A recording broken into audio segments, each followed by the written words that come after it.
Magandang araw sa inyong lahat. Heto na ang latest weather update para sa iba't ibang bahagi ng bansa ngayong araw ng Monday. Kasalukuyang tinatawid ng Super Typhoon Bavi ang Mariana Island at inaasahang patuloy na kikilos pa kanluran at mag-i-intensify. May pagbabago ba sa track nito? Kung gusto mo naman lagi kang informed sa lagay ng panahon, huwag kalimutang mag-subscribe dito sa channel. Ngayong umaga ang sentro ng Super Typhoon Bavi ay nakita sa layong around 2,375 kilometers east of southeastern Luzon. Taglay nito ang maximum sustained winds na 205 kilometers per hour malapit sa gitna. May gustiness up to 250 kilometers per hour at kumikilos ito northwestward sa bilis na 20 kilometers per hour. Sa puntong ito, malinaw na isa itong napakalakas na bagyo. Sa totoo lang, kahit ang ganitong layo ay hindi sapat para maging kampante dahil ang mga bagyong ganito kalakas ay may kakayahang baguhin ang mas malawak na weather pattern sa paligid ng bansa habang papalapit sila sa kanlurang bahagi ng Pacific. Ngayon, unahin muna natin ang kasalukuyang lagay ng panahon sa loob ng bansa. Para sa Cagayan Valley, Bicol Region, Eastern Visayas, Aurora, Quezon at Dinagat Islands, inaasahan ang partly cloudy to cloudy skies with isolated rain showers or thunderstorms dulot ng easterlies. Meaning, ang hanging nagmumula sa silangan ang siyang naghahatid ng moisture papasok sa mga bahaging ito ng bansa. Dahil dito, pwedeng magsimula ang araw na medyo maaliwalas pero habang tumatagal at umiinit ang paligid, mas tumataas ang posibilidad ng pagbuo ng thunderstorm clouds. Kapag ang mga ulap na ito ay naging mas organisado sa isang lugar, pwede itong magdala ng biglaang ulan na maaring magdulot ng flash floods or landslides, lalo na kung severe ang thunderstorm. Sa Cagayan Valley, mahalagang tandaan na kahit isolated rain showers lamang ang forecast, hindi ibig sabihin nito na mahina agad ang magiging ulan. Ang ibig sabihin nito ay hindi pantay-pantay ang bagsak ng ulan sa buong rehiyon.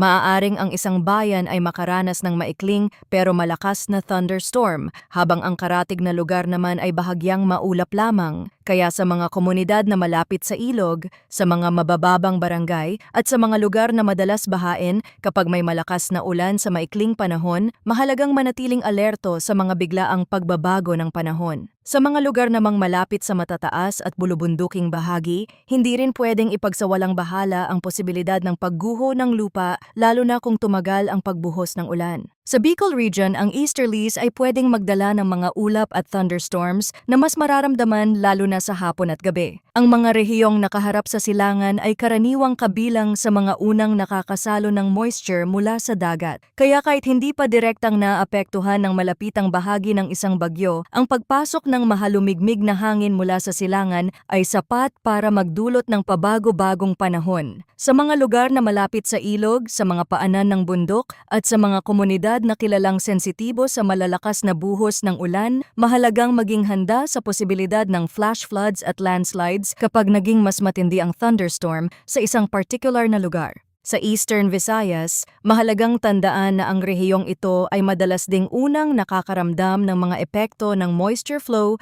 mula sa eastern seaboard. Kahit isolated ang forecast, hindi ibig sabihin nito na maliit lang ang epekto ng ulan sa mga tatamaang lugar. Sa katunayan, kapag ang thunderstorm ay tumagal sa isang probinsya o lungsod, pwede itong maghatid ng sapat na ulan para magdulot ng pagbaha sa mga mabababang komunidad. Sa mga lugar namang may matatarik na bahagi ng lupa at sa mga kalsadang malapit sa bundok, ang tuloy-tuloy na pagbasa ng paligid ay maaring magpalambot ng lupa at magpataas ng landslide risk. Kaya sa Eastern Visayas, mahalaga ang patuloy na pag-obserba sa kalangitan at sa bilis ng pagbabago ng panahon, lalo na sa hapon. Sa Aurora at Quezon, pareho rin ang mahalagang paalala dahil ang mga bahaging ito ay nasa silangang side ng Luzon at madaling makasalo ng hangin mula sa silangan, pwede silang makaranas ng isolated rain showers at thunderstorms lalo na kapag mas umiinit ang paligid sa maghapon. Sa mga lugar na may coastal communities, ilog at mabababang bahagi ng lupa, ang biglaang buhos ay pwedeng magdulot ng mabilisang pagtaas ng tubig. Sa mga bahagi naman na may rolling terrain o may mga daang dumaraan sa paanan ng bundok, dapat ding maging maingat sa posibilidad ng pagguho ng lupa lalo na kung may mga naunang pag-ulan na rin sa nakalipas na mga araw. Para naman sa Metro Manila at sa rest of the country, ang inaasahang lagay ng panahon ay partly cloudy to cloudy skies with isolated rain showers or thunderstorms dulot ng localized thunderstorms thunderstorms, meaning sa mga bahaging ito ay hindi ang easterlies ang pangunahing sanhi ng ulan, kundi ang init sa maghapon, halumigmig sa hangin, at ang mabilis na pagbuo ng thunderstorm clouds sa hapon o gabi. Ito iyong klase ng panahon na madaling makapanlinlang. Maaaring maayos ang lagay ng kalangitan sa umaga at halos walang senyales ng ulan, pero pagsapit ng tanghali o hapon ay biglang kakapalang ulap at bubuhos ang malakas na ulan sa ilang bahagi ng lungsod o probinsya. Sa iba pang bahagi ng bansa, ang isolated rain showers at thunderstorms ay nangangahulugan na may mga lugar na pwedeng hindi makaranas ng ulan sa maghapon, habang ang iba naman ay pwedeng makaranas ng biglaang thunderstorm na may malakas na buhos. Kaya kahit hindi malawak ang sakop ng bawat thunderstorm, hindi pa rin dapat maliitin ang posibleng epekto nito sa mga lokalidad na tatamaan. Sa mga low-lying areas, sapat na ang maikling oras ng matinding buhos para magkaroon ng localized flooding. Sa mga lugar namang malapit sa mga bundok o matataas na bahagi ng lupa, hindi rin pwedeng kalimutan ang posibilidad ng landslides lalo na kung severe ang thunderstorm. Pagdating naman sa hangin at kondisyon ng karagatan, sa eastern section ng Luzon ay inaasahan ang light to moderate na hangin mula east to northeast. Ang coastal waters dito ay slight to moderate na may taas ng alon mula 0.6 hanggang 1.5 meters. Ibig sabihin, sa silangang baybayin ng Luzon ay hindi pa ito ang pinakadelikadong kondisyon sa dagat. Pero hindi rin ito dapat balewalain lalo na sa mga maliliit na bangka at sa mga mangingisda. Kapag may kasabay na thunderstorm sa dagat o malapit sa baybayin, pwedeng pansamantalang lumaki ang alon at lumakas ang hangin ng higit sa normal na forecast. Sa rest of Luzon, ang hangin ay light to moderate na magmumula sa northeast to east at ang coastal waters ay slight to moderate na may taas ng alon mula 0.6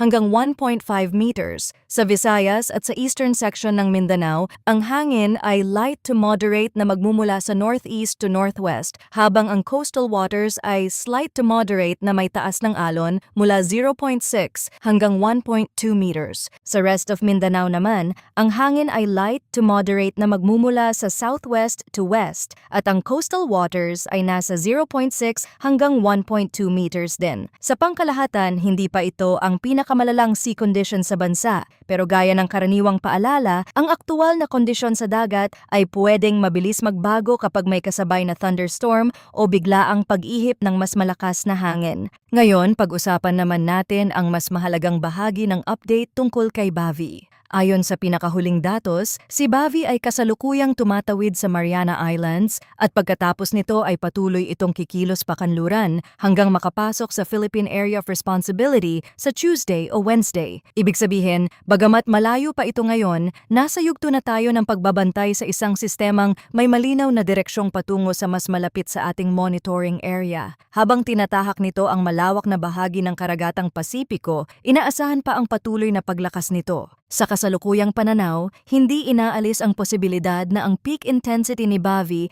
ay maaaring umabot sa lakas ni Super Typhoon Yolanda. Napakabigat ng implikasyon ng detalyang ito dahil ipinapakita lamang nito kung gaano kalaki ang potensyal ng sistemang ito habang nasa ibabaw pa ng mainit na karagatan. Kapag ang isang bagyo ay may ganitong klaseng forecast potential, hindi lang simpleng track ang dapat bantayan, kundi pati ang lawak, bilis ng paglakas, at kakayahan nitong baguhin ang daloy ng panahon sa mas malawak na bahagi ng rehiyon. Kahit hindi pa ito direktang tumatama sa bansa sa kasalukuyang forecast, ang laki at lakas ng isang ganitong sistema ay sapat para paghandaan ang mga posibleng indirect effects nito. Sa ngayon, hindi ito inaasahang magla-landfall sa malaking bahagi ng bansa sa kasalukuyang outlook. Gayunman, hindi ibig sabihin nito na wala na agad itong magiging epekto sa Pilipinas. Sa katunayan, kahit ang isang super typhoon na hindi tumatawid sa mismong kalupaan ay pwede pa ring magkaroon ng malawak na impluensya sa bansa, lalo na sa usapin ng southwest monsoon